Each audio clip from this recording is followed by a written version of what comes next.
All right, so I was riding my supremely excellent Harley Davidson Evolution. It was Sunday morning, and I got up bright-eyed, bushy-tailed, and hit the road, and I got off Carmenita onto the 5 freeway, and I braked a little bit at one point, and the whole front end just went.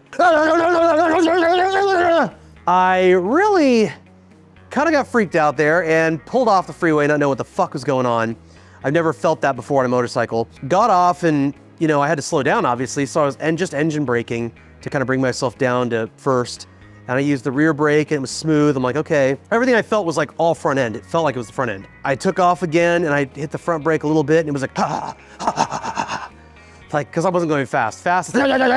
Slow. I decided I didn't want to fuck with whatever's going on. I took the bike straight back to the shop. I got my 3-toed ficus and I jammed out to Born Free. I had just enough time to pick up ice and beverages. I was kind of bummed though, I couldn't ride the bike to Born Free on Sunday. Did ride it out Saturday. It went amazing, had a great fucking ride. Marin rode out with me. The bike loves to fucking run. Plenty of room in the RPMs. The foot controls I just made function perfectly. Not a single flaw in the whole ride, which I was very surprised. However, of course, leave it to a Harley to not work one of only 2 days I needed to work. Came back to the shop and we did some diagnostics. Upon further inspection, lifted the bike up on a center stand, move the front forks, the steering bearings don't move at all. That's fine. Steering flops back and forth. I don't think it's anything that has to do with the steering. And the issue only happens when I brake, so it's gotta be something to do with my brakes. So now we do this. And you can see how much that's moving. That's about 25 thousandths. It's 5, 10, 15, 20 to 25 thousandths. That means my rotor is not perfectly flat. There's a warp somewhere at a bend, and that's not good because 0.008 is the allowable tolerance for out of a run out, you want to say. That's the tolerance for run out on a rotor for the Harley. 25 is definitely more than 0.008. So we're gonna remove this rotor and get a new one on there. To complete this project, you're gonna need a few tools. You're going to need a 3/4 inch 3/8 drive socket, a 5/16 3/8 drive socket, 5/16 Allen key, a 9/16 combination wrench. I have a 3/8 drive stubby ratchet and a 3/8 drive flexi head ratchet, and a runout gauge with a clamp to clamp onto the fork lower. First thing I'm gonna do is pull the brake caliper off. For that, I'm gonna need the 5/16 Allen key, and we're gonna remove the top bolt.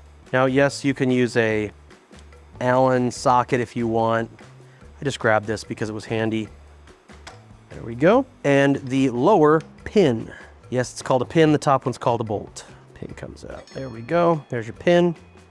Set that down. We can let this guy hang gently. Don't let it drop hard. So the next thing we're gonna do is I'm gonna lift the front of the bike up just a smidge. So make sure she's in first. She is in first gear. Actually, I'm gonna loosen the vise a little bit. There we go. And I'm gonna crank this up a smidge. Now, all I want to do is get this high enough to let the wheel spin freely. Now, why did I put it in first gear? Put it in first gear so the bike doesn't fall off the back of the lift. And now, a quick word from our sponsors. At TJ Brutal Customs, we believe in offering you the best parts available. So check us out, shoptjbc.com for all your Honda and Harley needs. What is it? Shoptjbc.com, bitch! Now that I've lifted up the center of the bike a little bit, you can see the front end here is free. I do have these tie-down straps holding the bike just to kind of keep it steady. Now you can see the wheel actually will move on its own, will roll freely. So now we're gonna take our dial indicator, gonna clamp it on the fork lower here. Nice little spot right where the brake caliper goes. And we're gonna orient the indicator so it is touching the rotor. A little lower. I'm gonna need a Allen key to loosen one of these joints. Now, we have a dial indicator touching the outer edge of the rotor. And you can see that it has a little needle here that moves. If I touch it, it moves because it's a precision instrument. Now, I know not everybody is gonna have a runout gauge at home. So here's something you can do that won't tell you how far out of round your rotor is, but it can give you an indication that something may be amiss. So you're gonna get some Dychem. I put it in these refillable paint marker things. Prevents a lot of waste, and it allows me to easily mark up anything. It's a layout fluid, so you can etch stuff into raw materials, but we're gonna use it on a rotor day. This stuff comes off pretty easy. Just get a little acetone, it'll wipe right off. So you can see we put like a blue shade around the whole outside edge of our rotor. I have a steel punch. This is an auto punch. Rennsteg. Super good German quality. Get this guy up here, hold it against your fork, and just till it touches. And we're gonna roll this. Hear that? Making contact and then pulling away. Now, if we look at our rotor after we do that, we're gonna see there's still already lines in it, but you wanna make a bit of a darker impression with your die chem, but you can see partly where my little tool made a scratch. So if you get in here, and we put some more like this, probably be able to see it better. Since the scoring mark will go across this instead of with the grain. All right, give that a go.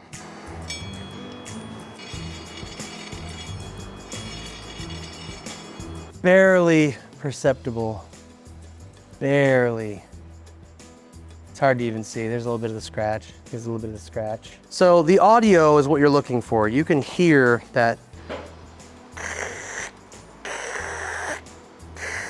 which means the rotor's coming into contact with the center punch and then leaving. Ideally, it should have a consistent contact sound all the way around, which means the rotor is flat, perfectly flat. So because it has a warp, it's going away from the center punch and then coming back into contact, and you can hear that. So that's a cheap, easy test. It's not gonna give you any numbers, but it is gonna tell you, oh shit, that's not totally flat. So if you're having that shuddering problem, that might be a good indicator why. So let's get this front wheel off and pull off the rotor. How do you undo these? Fizz, how do you undo? Oh, here we go. I do this because of you, dude.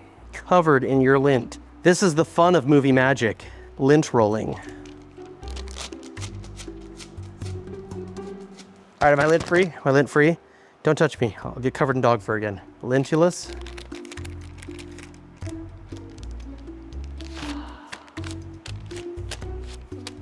Yeah. Good? Yeah. Sick, okay. Back to the movie. All right, so now we're gonna take our 3/4 inch ratchet, 3/4 inch socket on a 3/8 drive ratchet. And we're gonna break this nut free. Make sure the other side of the axle is not spinning. It shouldn't, because there is a lock bolt over there, or a pinch bolt, as it were.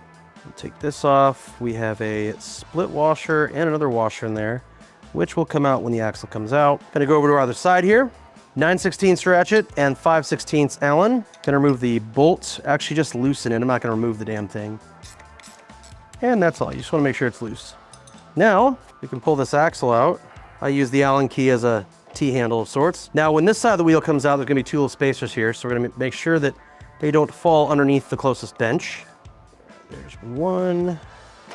Now remember, the bike's up in the air, so the tire has to be supported. So if you lift up a little bit, it'll help you get that axle out.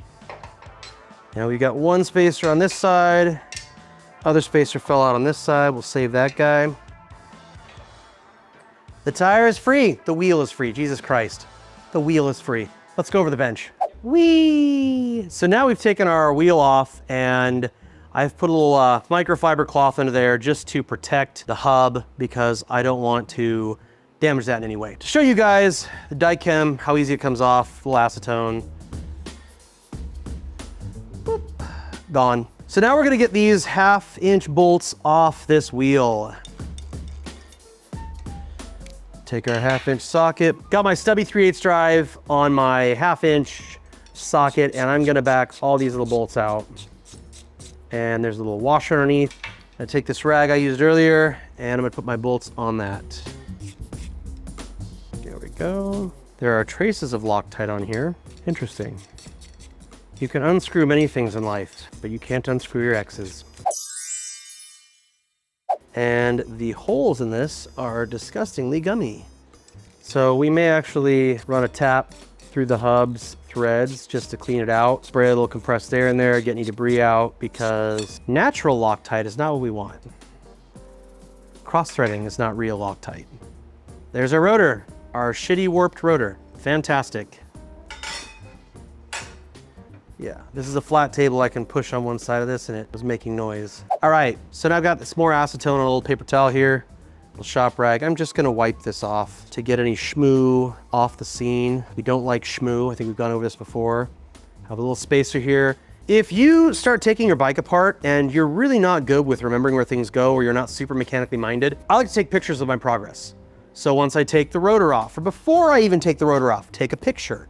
Take the rotor off, is there a spacer? What is this? Ooh, take a picture of how it was oriented. You know, if you worry, you can always get a paint marker, make a dot here and a dot here. This doesn't have a direction, it's just a spacer. It's just little tricks like that that help you on assembly so that you don't end up reassembling something and going, why do I have 2 spacers and 3 bolts and washers left? So now we have removed the rotor and you gotta buy a new one, right? So I'm gonna scooch this aside. You're gonna need 2 measurements or 2 specifications off your rotor to help you find a replacement. One is gonna be this measurement across, so your diameter, right? This is 11.5 inch or 292 millimeter brake rotor. The second thing you're gonna look at is the bolt pattern. You have 5 bolts, so you need a 5 bolt pattern, 11.5 diameter brake rotor. It's gonna help you find it. When we ran that runout gauge on this rotor, we had run out of about 20 to 25 thousandths. Acceptable is 8. That's, if it's over 8, throw it away. It goes in the fucking trash. It goes bye-bye. That's where it goes, right there. With all the beer cans and boogers we threw in there. I don't want to touch it now. Oh, it's all sticky. All right, well, we'll finish the video, I guess, with a sticky rotor. The other thing you want to pay attention to with your rotor is the thickness. They have a lifespan. There's no brand on this that tells me what it's supposed to be. I know in the Harley manual, it says minimum thickness is 0.205. So let's get some calipers here, zero this out. And we're gonna put this up here.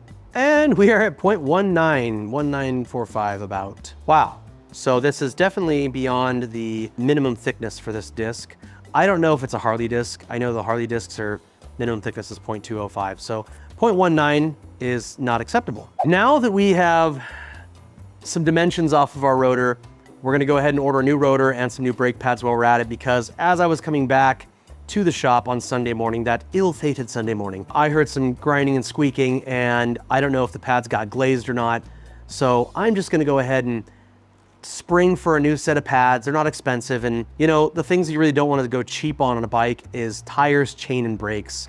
Those are the top 3 things that you should never cheap out on. I mean, I understand sometimes your budget may not allow you to buy super expensive tires, but maintain the tires, take care of them, check them. Brakes, stopping is kind of important unless you want to find yourself suddenly in the back window of someone's Suburban. So, or unless you want to be like Marin. Yeah, if you want to be like Marin, you can just run no brakes. That's what he does. He quit brakes years ago, and I don't know how he does it. He goes through shoes like a motherfucker though.